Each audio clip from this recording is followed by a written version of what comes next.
realmente estoy muy gozoso de poder tomar nuevamente este tiempo en la iglesia, enseñando 1 Timoteo. Vamos a retomar en donde nos habíamos quedado.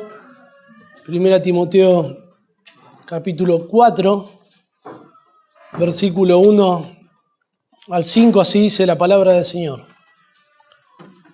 Pero el Espíritu dice claramente que en los postreros tiempos algunos apostatarán de la fe, escuchando espíritus engañadores y a doctrinas de demonios, por la hipocresía de mentirosos que, teniendo cauterizada la conciencia, prohibirán casarse y mandarán abstenerse de alimentos que Dios creó, para que con acción de gracias participasen de ellos los creyentes y los que han conocido la verdad. Porque todo lo que Dios creó es bueno, y nada es de desecharse si se toma con acción de gracias, porque por la palabra de Dios y por la oración es santificado. Hay situaciones en la vida que vamos a atravesar que son dolorosas, que son desagradables. Incluso hay situaciones que podríamos llegar a atravesar y no tenemos la certeza que son peligrosas. Vamos a enfermarnos, no sabemos nunca con qué gravedad, pero todos en algún momento nos vamos a enfermar. Podemos sufrir algún accidente. Hay personas que nunca les ha tocado. Pero tomamos los recaudos. Cuando nos enfermamos, tomamos medicina. Y si usted anda en auto, seguramente tiene un seguro para cubrir las pérdidas económicas que puede llegar a tener. Incertidumbre en cuanto a sufrimientos que podemos tener. Pero cuando hablamos de cosas que la palabra de Dios dice que va a suceder, hay plena certeza de que eso va a suceder, de que va a haber una situación adversa. Bueno, ese fue el caso en Génesis capítulo 41. Es cuando José interpreta el sueño de Faraón. ¿Recuerdan? Primero José anteriormente había estado en prisión con el panadero, el jefe de los panaderos y el jefe de los coperos. Ellos habían tenido un sueño y el copero la interpretación del sueño del copero era que iba a volver a estar en un puesto de privilegio sirviéndole al rey, y para el panadero no era tan buena la interpretación. Había interpretado José que iba a ser colgado. Y sucedió de esa manera. Pero tiempo después Faraón tuvo un sueño, y yo no entiendo cómo, pero de alguna manera Faraón entendía que ese sueño tenía un significado, y el copero se acordó de José, que interpretaba los sueños. ¿Recuerdan, no? La historia. José interpretó el sueño de Faraón y la interpretación del sueño era que iban a venir 7 años de abundancia, 7 años de prosperidad económica, y luego iban a venir 7 años de pobreza extrema, de hambruna. Y luego de interpretar ese sueño, José le da una sugerencia a Faraón, de que aprovechen esos 7 años de riqueza para guardar el producto, para guardar el alimento, para afrontar el tiempo de hambre, y que no se mueran de hambre. José sabía que no podía evitar el tiempo de hambruna, no podía hacer nada para que eso sucediera, era algo firme. Dios había determinado que eso iba a suceder. José tenía la certeza de que no se podía hacer nada en contra de eso. Lo único que pudo hacer José es tomar los recaudos necesarios para que cuando viniese el tiempo de pobreza, sufrir el menor daño posible, que eso podía acontecer a todo el país. La iglesia de Cristo tenemos la certeza de que va a venir el peligro de la apostasía. La apostasía son personas que abandonan la fe, personas que se oponen a la sana doctrina y se alejan de la iglesia. Hay personas en medio nuestro que se parecen creyentes, que hablan como creyentes, que oran como creyentes, pero no son creyentes. Entienden las verdades del Evangelio, parece que las han abrazado, pero un día las van a negar. Y de manera muy sutil, algunos de en medio nuestro se van a ir desviando de la verdad y van a engañar a otros con sus enseñanzas. Ahora esto es tristísimo. Esto es lo que nos quita el sueño a los creyentes. Pensar que hay personas en medio nuestro que aún no conocen al Señor No podemos evitarlo. No hay nada que podamos hacer para que esto no suceda. Lo único que debemos hacer es tomar los recaudos necesarios para que cuando se presente la apostasía en medio nuestro, esto produzca el menor daño posible. Todo este pasaje que acabamos de leer recién en 1 Timoteo capítulo 4 es una descripción de la apostasía. Pablo describe cómo va a ser la apostasía. No nos dice qué debemos hacer, no nos dice que debemos prevenir la apostasía, no hay órdenes para nosotros. Solo nos dice que esto va a suceder. Y nos enseña cómo va a suceder, para que lo podamos detectar con facilidad, con rapidez. Y algo notable es cómo comienza toda esta sección del capítulo 4. Fíjese, dice, pero, el Espíritu dice claramente, ese pero es una conjunción transicional, Pablo está uniendo todo lo que va a decir a continuación con lo que él había hablado anteriormente, y lo que él habló anteriormente en el capítulo 3, versículo 14, Pablo le escribe a Timoteo, le dice que estas cosas te escribo para que si tardo sepas cómo debes conducirte en la casa de Dios, que es la iglesia del Dios viviente, columna y baluarte de la verdad. Pablo enseña a Timoteo sobre la identidad de la iglesia, sobre la naturaleza de la iglesia, sobre la misión de la iglesia, para asegurarse de que Timoteo se condujera de una manera ordenada. Porque la conducta de los creyentes afecta al testimonio de la iglesia, afecta a la misión de la iglesia, afecta a lo que la iglesia proclama, afecta a lo que la iglesia sostiene, que es la verdad de Dios. Pablo quería asegurarse de que Timoteo ordenara el liderazgo en la iglesia en Éfeso. Era muy duro el ministerio que tenía que hacer Timoteo. Había personas que estaban enseñando en la iglesia en Éfeso y Timoteo debía parárseles y decirles, basta, usted no va a enseñar más. Por lo que lo que usted está enseñando es otra cosa. Lo que usted está enseñando no es lo que enseña la palabra de Dios. Imagínense, qué difícil que habrá sido para Timoteo estar en esa situación. Y aún así había personas que iban a persistir en blasfemar.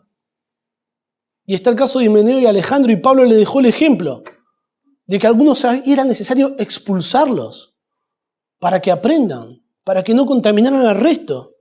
La iglesia estaba desordenada, sin lugar a duda. Pablo utiliza los siguientes términos. En el capítulo 1 le dice a Timoteo, milita la buena milicia. Es una guerra.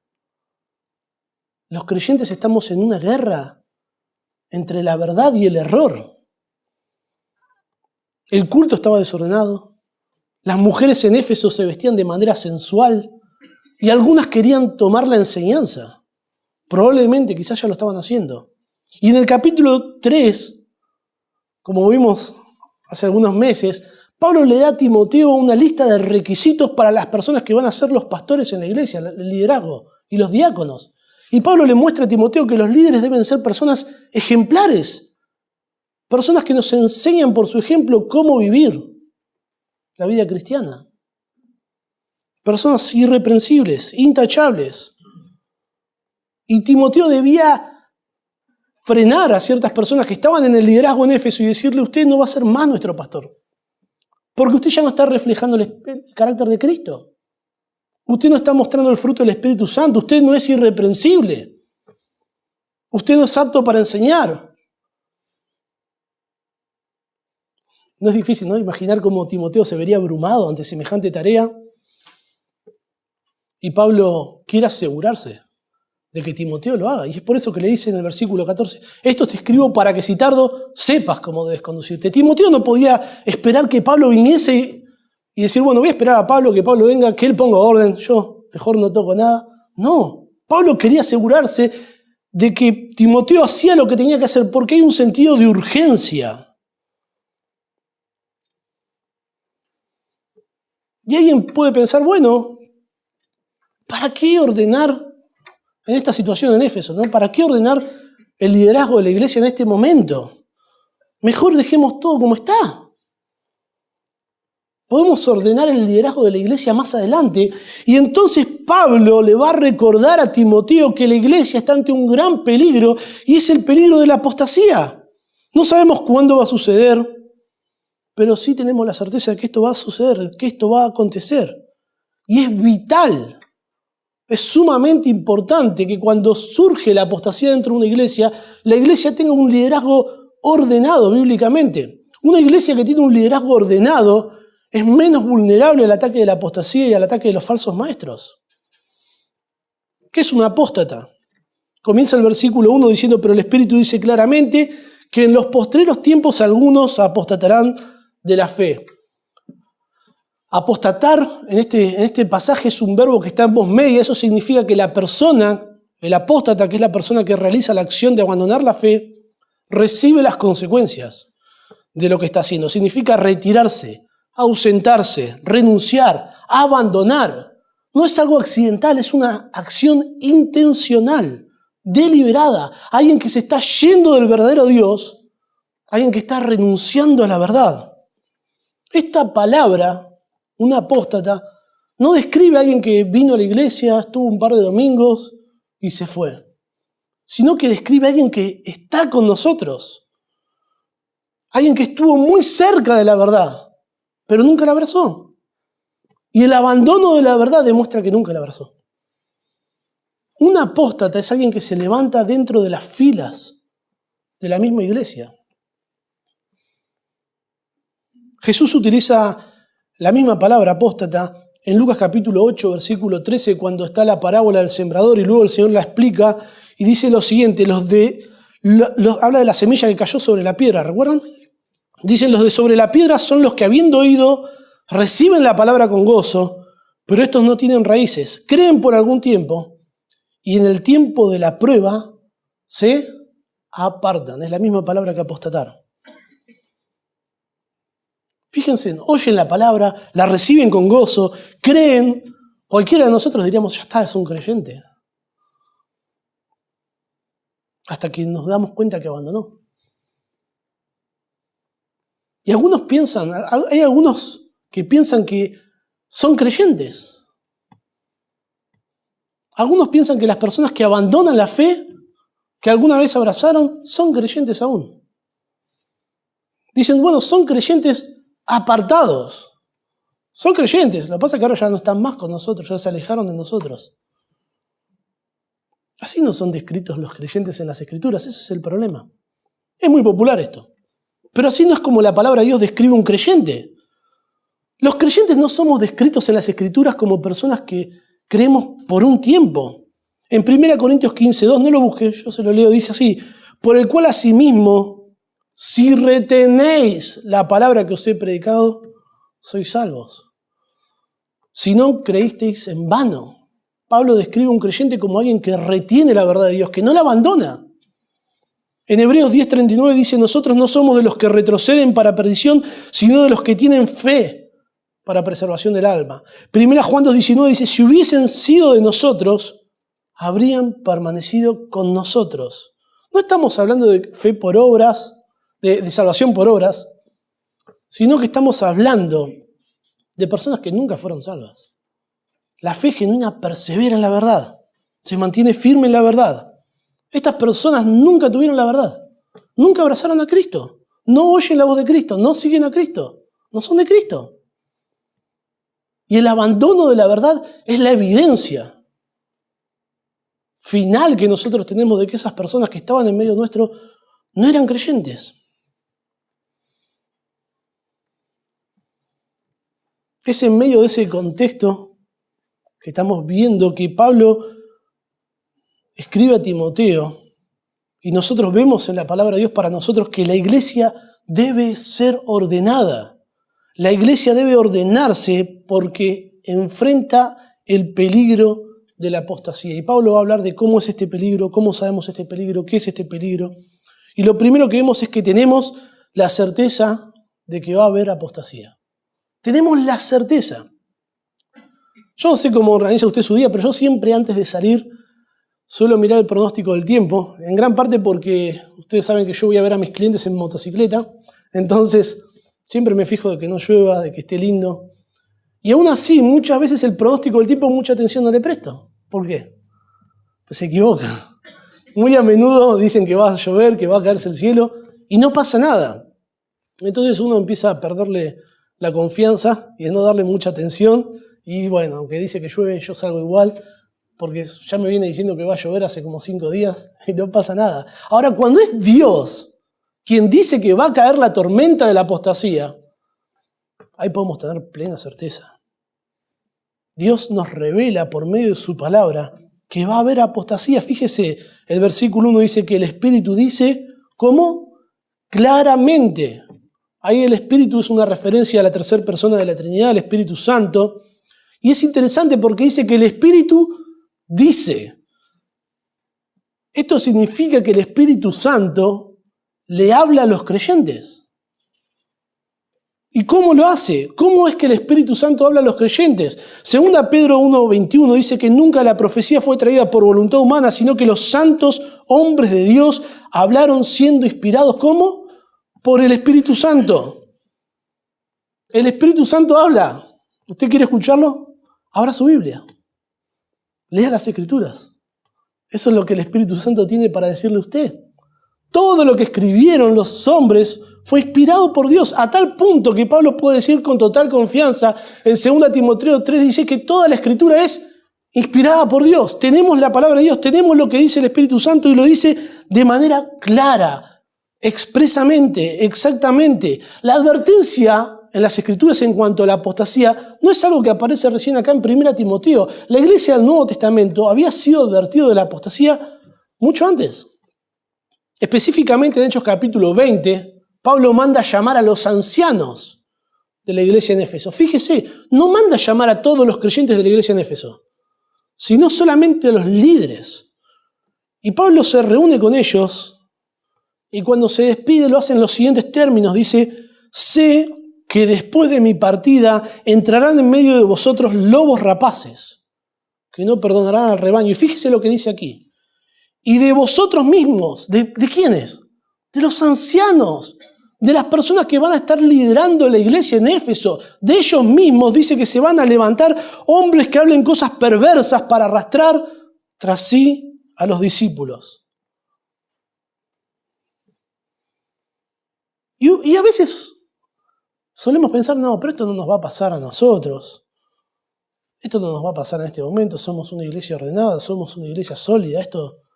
La apostasía a nosotros no nos va a afectar para nada, no va a suceder. Pero eso no es lo que la Biblia dice. Eso es algo falso. Y dice que esta apostasía va a surgir en los postreros tiempos y nos preguntamos cuándo son esos postreros tiempos. Los postreros tiempos es un periodo bíblico que comienza con la primera venida del Señor Jesucristo y finaliza con la segunda venida del Señor Jesucristo. En 1 Pedro 1:20 habla de Cristo, dice que fue ya destinado desde antes de la fundación del mundo, pero manifestado en los postreros tiempos, por amor de vosotros. Ahora, en 1 Juan 2:18 dice, hijitos, ya es el último tiempo. Es un periodo de tiempo y es ahora. Lo que el Espíritu Santo nos dice por medio de su palabra no es algo que va a suceder mucho más adelante, sino que es algo que está sucediendo ahora mismo en la iglesia de Jesucristo. La apostasía no es una sorpresa, es previsible y es inevitable. La Biblia dice que esto va a ocurrir. No importa qué tan buena sea la iglesia, qué tan sólida, qué tan buena enseñanza tenga, esto va a suceder. Y aunque hagamos todo lo posible para instruir, para que suceda lo menos posible, para que las personas conozcan la palabra de Dios, ninguna iglesia es inmune a la apostasía, ninguna iglesia. 1 Juan 2:19 dice, salieron de nosotros, pero no eran de nosotros. Porque si hubiesen sido de nosotros, habrían permanecido con nosotros, pero salieron para que se manifestase que no son todos de nosotros. De alguna manera que nosotros no entendemos, por más duro que sea, Dios purifica su iglesia por medio de la apostasía. Dios hace evidente quiénes son los hijos de Dios. Al comienzo, en la adoración, en el medio leíamos, Hugo leyó en Hebreos capítulo 3, y el autor de Hebreos se dirige a diferentes grupos. Uno de esos grupos eran judíos que no estaban convertidos, pero creían que estaban convertidos. Aceptaban algunas verdades básicas del Evangelio, pero realmente no creían en Jesucristo como el único y suficiente medio para la salvación. Estaban intelectualmente convencidos, se veían a sí mismos como creyentes, pero espiritualmente no mostraban ningún compromiso. Y Pablo les dice, por ejemplo, en el versículo 12 dice, mirad, hermanos, que no haya ninguno de vosotros corazón malo de incredulidad para apartarse del Dios vivo. Antes exhortaos los unos a los otros cada día, entre tanto que se dice hoy, para que ninguno de vosotros se endurezca por el engaño del pecado. Fíjese lo que dice ahí.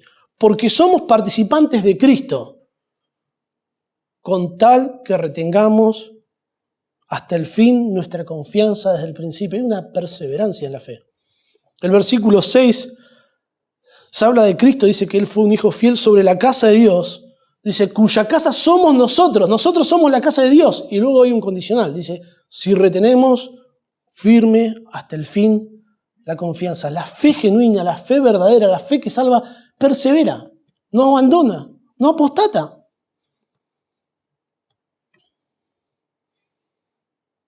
Es tan importante que la iglesia sea ordenada, sobre todo en el liderazgo. Imagínense lo que es cuando se levanta una apóstata desde el liderazgo de la iglesia, la destrucción que eso produce. Se puede dividir una iglesia. Bueno, una iglesia ordenada es como el paraguas para la tormenta de la apostasía. Una iglesia ordenada va a sufrir mucho menos los ataques de la apostasía. Un liderazgo calificado va a evitar que la apostasía surja desde el liderazgo de la congregación y arrastre a otros creyentes en el error.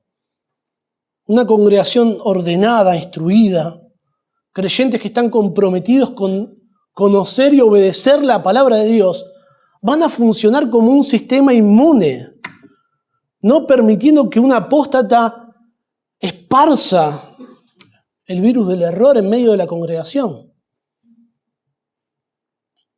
Sabemos que esto va a suceder y debemos tomar los recaudos. Por eso es tan importante que una iglesia sea ordenada, que una iglesia sea seria, que una iglesia tenga una conducta ejemplar, sobre todo desde el liderazgo de la iglesia. ¿Sabemos qué va a suceder? También sabemos cómo sucede. Conocemos por medio de la palabra de Dios el mecanismo de la apostasía. Fíjese el versículo 1, la segunda parte. Dice, algunos apostatarán de la fe, escuchando espíritus engañadores y doctrinas de demonios por la hipocresía de mentirosos que teniendo cauterizada la conciencia. Vamos a ver dónde se origina, cómo opera, por medio de quiénes opera. Dice, algunos apostatarán de la fe, escuchando espíritus engañadores. Así es como todo comienza. Así es como comienza la apostasía, escuchando. Esa palabra escuchando es un verbo que está en voz activa. Un apóstata no es alguien que accidentalmente escuchó ahí algo por YouTube y nada más. No. Sino que es alguien que escucha, que investiga el error de una manera activa. Es alguien que se ve atraído, seducido por aquello que es nuevo, por aquello que es diferente de alguna manera. Es la misma palabra, escuchar es la misma palabra que utiliza Pablo cuando habla a Timoteo y le dice, entre tanto que voy, ¿qué dice? Ocúpate. Estas personas se ocupan del error. En vez de ocuparse en la verdad de Dios, se están ocupando en investigar y en conocer algo nuevo. Yo he conocido personas así. En un comienzo hasta parece una sana curiosidad, pero luego se termina transformando en un deseo de conocer cosas nuevas. Y nosotros no tenemos nada nuevo que decir, solamente decimos lo que dice la palabra de Dios y es lo que sostenemos, es lo que mantenemos, es lo que defendemos.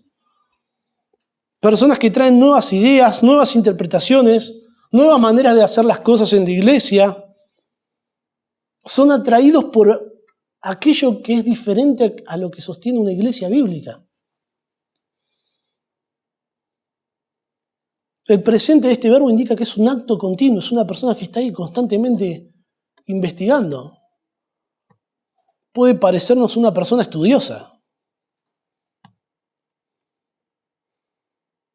Esta palabra describe a alguien que comprende los hechos del Evangelio, que exteriormente parece tener fe, pero como no tiene el Espíritu Santo que le guía toda la verdad, es atraído por espíritus engañadores y doctrinas de demonios.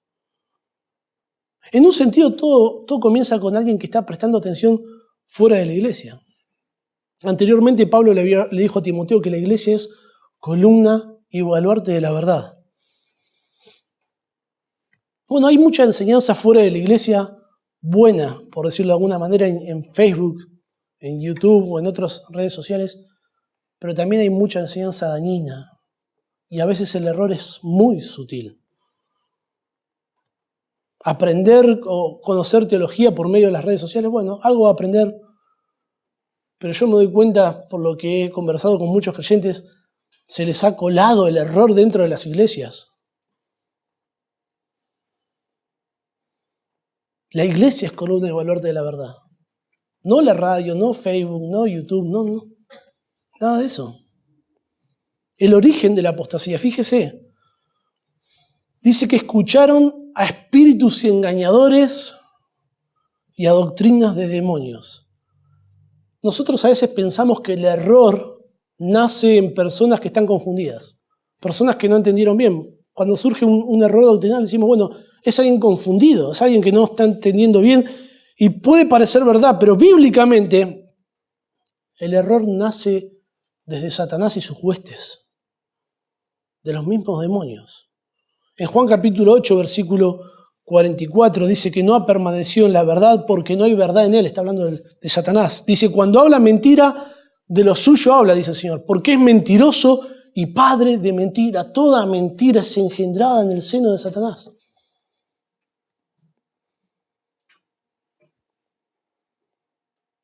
Hay engañadores que andan mostrando ahí en sus iglesias manifestaciones demoníacas. Y piensan a veces que una persona que se está revolcando en el piso, eso es una manifestación demoníaca. ¿Usted quiere ver una manifestación demoníaca? Vaya a una librería cristiana. Hay montones de libros que parecen cristianos, que parecen sanos, pero no lo son. Errores. Desviaciones de la verdad.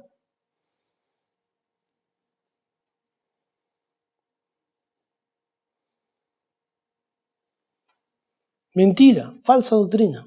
Abundan. Es lo que más usted va a encontrar en una librería cristiana.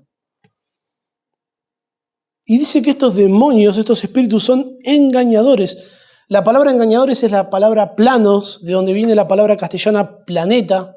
La palabra plano significa errante y esta palabra con el tiempo llegó a significar seducir, en el sentido de que alguien que es seducido está errante, perdió su órbita. Se salió de su órbita porque está errante, ha sido seducido.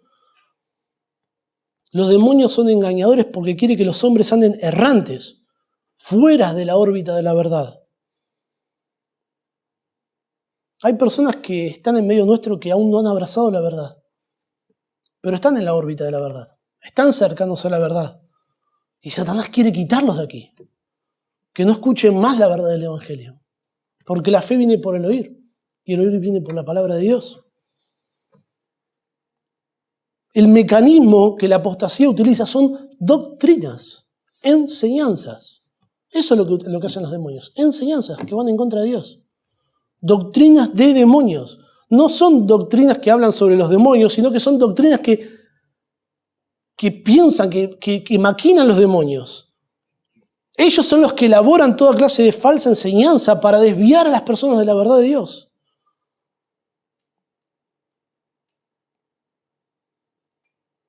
Un apóstata va a prestar atención a enseñanzas y va a enseñar esas enseñanzas a otros. Cuando habla de los mensajeros de la apostasía, dice, por la hipocresía de mentirosos que teniendo cauterizada la conciencia. Estas doctrinas no son presentadas por demonios, sino por personas. Mientras Dios en su iglesia usa hombres piadosos, hombres ejemplares, Satanás utiliza hombres hipócritas, mentirosos, insensibles. La palabra hipocresía significa simulación, falsedad. Describe un actor que está interpretando un papel que en realidad no es el que le pertenece. Mentirosos es un adjetivo, ellos están mintiendo. Lo que ellos están simulando, lo que ellos dicen, es una mentira. Esto significa que los falsos maestros, que los apóstatas, muestran algo que no es la verdad. No es lo que ellos se muestran de una forma y no es lo que son. Usted imagínese, un apóstata no se va a presentar en la iglesia como un lobo rapaz. Todas las ovejitas saldríamos corriendo. Ellos se muestran de otra manera. Se muestran como pastores, maestros, escritores, profesores, salmistas, hombres buenos, con buenas intenciones, buenos objetivos, como los fariseos. Sepulcros blanqueados, por fuera hermosos, por dentro llenos de inmundicia. En 2 Timoteo 3:5 dice que tendrán apariencia de piedad. Los apóstatas son personas que uno los ve y los escucha hablar y uno dice, qué espiritual, qué hombre piadoso, se levanta a las 4 de la mañana para orar. Qué hombre piadoso, se queda todo el día en su casa, haciendo nada porque está leyendo. En 1 Timoteo 1:7, cuando describe a los falsos maestros, dice que queriendo ser doctores de la ley sin entender ni lo que hablan ni lo que afirman. Vienen con una Biblia bajo el brazo. Quieren reconocimiento. Quieren ser doctores de la ley. Quieren tener un lugarcito donde puedan alimentar su propio ego y enseñar a otros el error que ellos han abrazado. Ahora, ¿cómo puede ser que estos hombres engañen a las personas y les mientan? Y es porque tienen la conciencia cauterizada. La palabra cauterizar es un término médico que significa quemar con hierro una herida. Literalmente significa eso. Bueno, ustedes saben que una herida que es cauterizada pierde la sensibilidad. Ya no tiene sensibilidad al tacto. La conciencia de los falsos maestros es insensible. No les alerta que lo que están haciendo está mal, que es perverso. Tienen sus propios razonamientos retorcidos que justifican sus acciones para quedar como hombres piadosos, pero en realidad no lo son. En el versículo 19 del capítulo 1, Pablo dice que estos hombres rechazan una buena conciencia. No van a rechazar las verdades que nosotros abrazamos, porque si no ya los estaríamos matando. Lo que van a rechazar es obedecer las verdades que enseñamos. Van a rechazar una vida de pureza.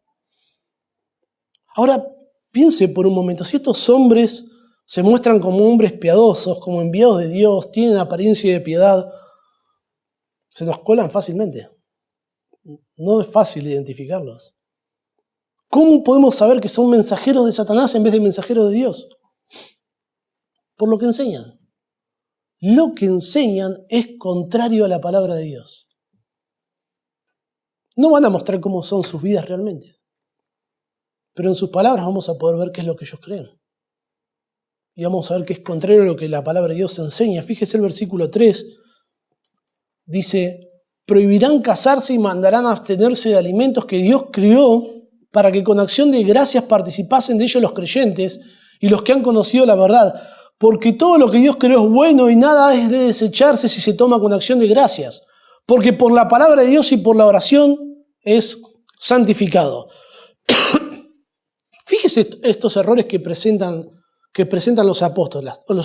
Prohibirán casarse y mandarán a abstenerse de alimento. Hay peores errores que se han presentado en la iglesia de Cristo, ¿o no? Claro que sí. Sin lugar a dudas, pero estos errores que presenta Pablo comparten principios en común, son sutiles, son mandamientos por fuera de la Escritura, afectan el Evangelio, atentan contra Dios mismo, no dan la gloria de Dios y la gloria se la lleva el hombre. Es un error sutil. Usted sabe que en la iglesia de Cristo hubieron diferentes problemas que surgieron, personas que decían que Cristo no resucitó, personas que decían que Cristo no vino en carne, y nosotros vemos cómo Pablo y diferentes apóstoles atacaron esos errores y enseñaron sana doctrina a causa de esos errores que se presentaban en la iglesia de Cristo, y son errores bochornosos. Yo creo que si alguien viene acá y nos dice que Cristo no resucitó, no le vamos a prestar mucha atención rápidamente.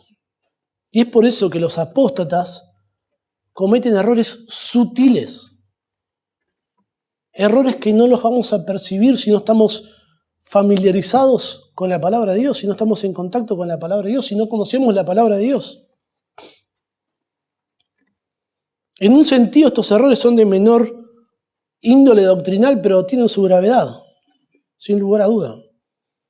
Usted imagínese, los falsos maestros no van a venir a seducir a los creyentes hablando de que la salvación es por obras. No, van a ser sutilezas, pero lo suficientemente grave para que aquellas personas que van abrazando esos errores se aparten de la verdad. Fíjese, ponen sus ideas por encima de la Biblia. Van a exigir cosas que Dios no exige.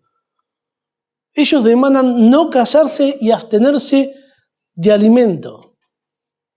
Van a enseñar como doctrina sus mandamientos. Ahora fíjese, estas enseñanzas, no casarse, abstenerse de alimento, tenían algún punto, algún elemento de verdad.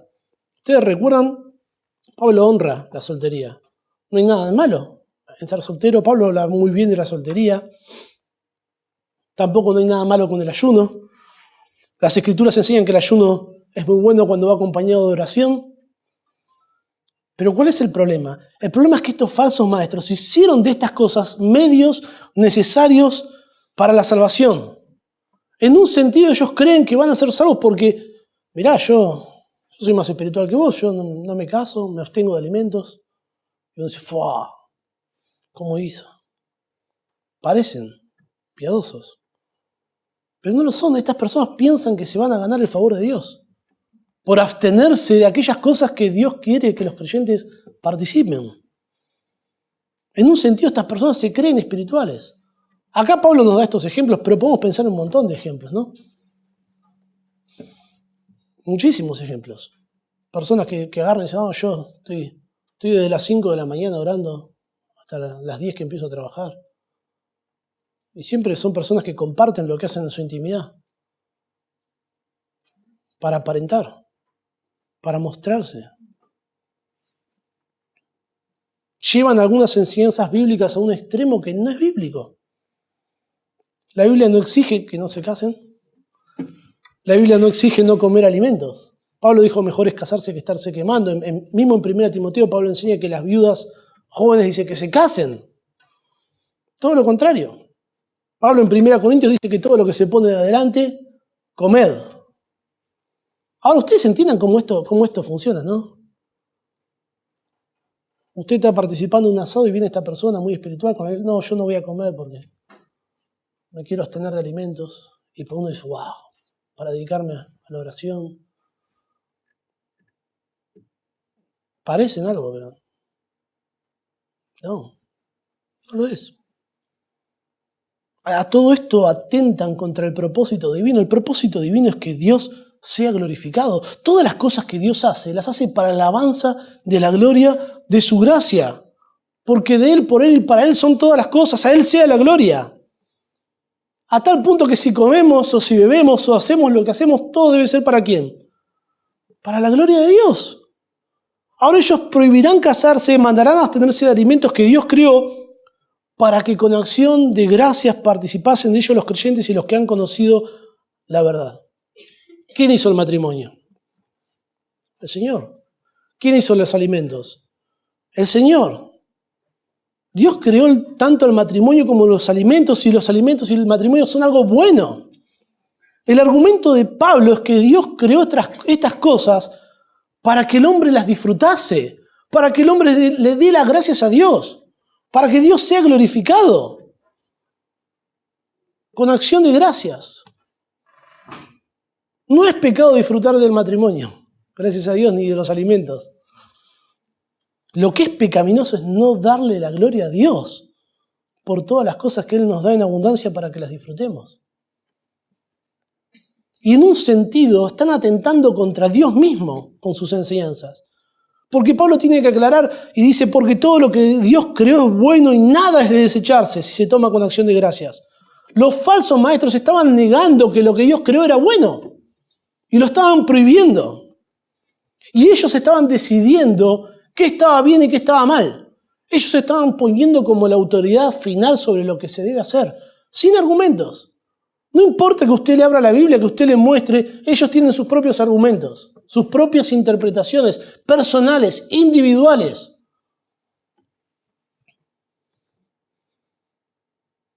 Pablo dice que todas estas cosas por la palabra de Dios y por la oración es santificado. Algo santificado es algo que es apartado para un uso santo, para Dios. Dice que es santificado por la palabra de Dios. ¿Cómo sabemos si algo está bien o está mal? Bueno, en forma primaria es por nuestra conciencia, que nos lo muestra, que nos los alerta, se prenden las alarmas en nuestro interior, pero nuestra conciencia ha sido afectada por el pecado. Entonces necesitamos de la ley de Dios, la ley que nos muestra qué está mal y qué está bien. Y la ley de Dios es la palabra final. Bueno, los apóstatas no se sujetan a lo que enseña la ley de Dios. Y ellos van a ver sus ideas como superiores a la ley de Dios. Y uno le muestra los versículos, le quiere abrir la mente para que se dé cuenta que lo que está haciendo es erróneo porque Dios lo enseña, pero no, esa es tu interpretación. Yo tengo otra interpretación, totalmente nueva. Déjame que te la comparto. Y van a buscar las formas para diseminar sus enseñanzas como sea. No hace falta que esté en el púlpito de la iglesia. Va a invitar a hermanos a su casa para orar y cuando se quiere dar cuenta le está impartiendo sus errores. Alguien que se estaba absteniendo del matrimonio, alguien que se abstenía de los alimentos, en este contexto es alguien que estaba negando la bondad de Dios en esas cosas. No disfrutar de lo que Dios nos da implica que no le vamos a dar gracias a Dios por esas cosas, ¿no? Porque si Dios nos da algo para que disfrutemos, para que participemos con acción de gracias, y nosotros decimos no, Dios es el que no es glorificado en eso. Ahora, queda claro bíblicamente que el celibato, la abstinencia de alimentos, es una enseñanza demoníaca, porque es contrario a lo que enseña la palabra de Dios. Hermanos, la apostasía es un peligro inminente, inevitable. Sabemos qué va a suceder, sabemos cómo opera, conocemos el contenido, sabemos que ataca la verdad de Dios. No podemos hacer nada para evitar que suceda. Va a suceder. Los creyentes lo que podemos hacer es dedicarnos a prestar atención a la palabra de Dios para poder detectar el error y desecharlo. No podemos ser políticamente correctos.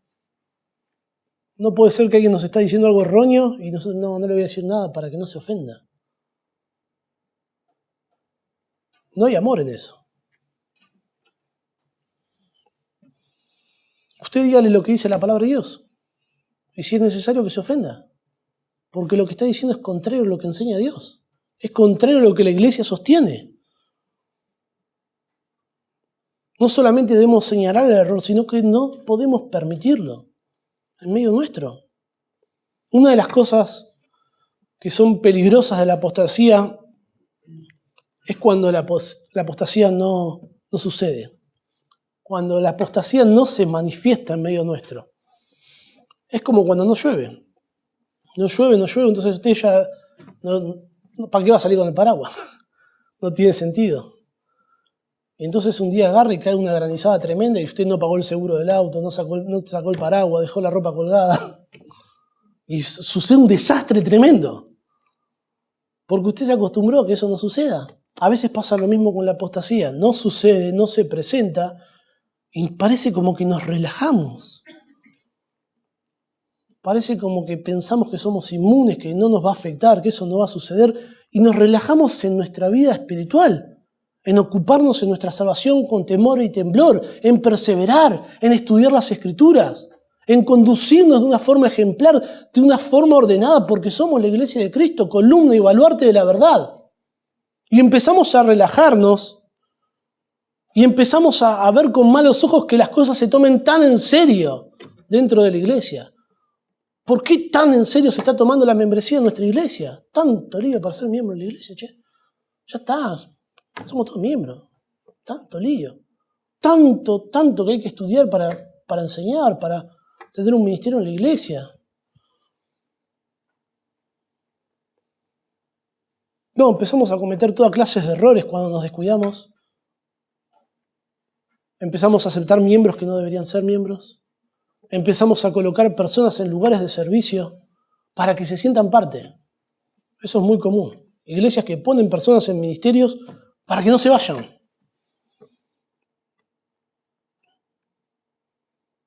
Y lo peor de todo es cuando esas personas llegan al liderazgo de la iglesia como pastores, como ancianos. Y cuando en esas condiciones se manifiesta la apostasía, el resultado es fatal.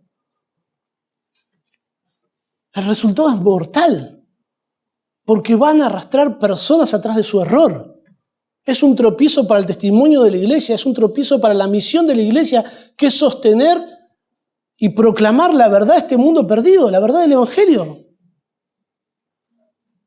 Y se pone un estorbo a la capacidad evangelística que una iglesia puede llegar a tener, por permitir que el error se nos cuele y darle un lugar que no debe tener. Ahora, estar ante un peligro tan grande, entender la seriedad de esto, de cómo nos puede afectar, nos tiene que mover el piso, a tomar nuestro cristianismo en serio, a tomar muy en serio lo que creemos, lo que hacemos, lo que proclamamos. A veces nos acostumbramos que venimos todos los domingos a la iglesia, que se proclama la verdad de Dios y parece que es una rutina, cuando debe ser nuestra vida. Cuando nos damos cuenta que de eso depende nuestra eternidad. Y no estoy hablando de que la salvación sea por obras, la salvación es por gracia, por medio de la fe solamente, pero nosotros tenemos el deber de perseverar en la fe que una vez nos fue dada. Tenemos el deber de ocuparnos en eso, sabiendo que Dios obra, que Dios produce el querer como el hacer junto con nosotros, en nuestra santificación. Debemos conducirnos de una manera ejemplar, ordenada, porque somos la iglesia de Cristo, la casa de Dios viviente, columna y baluarte de la verdad. Porque hay un gran peligro que se va a avecinar y es nuestro deber estar ordenados para que cuando eso suceda produzca el menor daño dentro del cuerpo de Cristo. Vamos a orar. Querido Dios y Padre nuestro, Señor, cuán asombroso es ver en tu palabra como tú anuncias, Señor, como tú nos muestras lo que ha sucedido en la iglesia y lo que va a suceder, la confianza, la certeza que nosotros podemos tener, Señor, y ver nuestra responsabilidad de ser ordenados, de tomar nuestra vida cristiana en serio, con solemnidad, Señor, de dedicarnos a tu palabra, dedicarnos a las Escrituras, a conocerlas, a comprenderlas, a obedecerlas, Señor. Padre, danos la gracia, el poder para poder detectar el error y que con amor podamos corregir a aquellas personas que se desvían de la verdad, Señor. No permita, Señor, que la apostasía arruine una iglesia, que arruine nuestra iglesia, Señor. No permita, Señor, que afecte el testimonio que nosotros podemos dar del Evangelio. Señor, úsanos para sostener, para proclamar tu verdad en medio nuestro y a los que se pierden, Padre. Te lo rogamos en el nombre del Señor Jesús. Amén.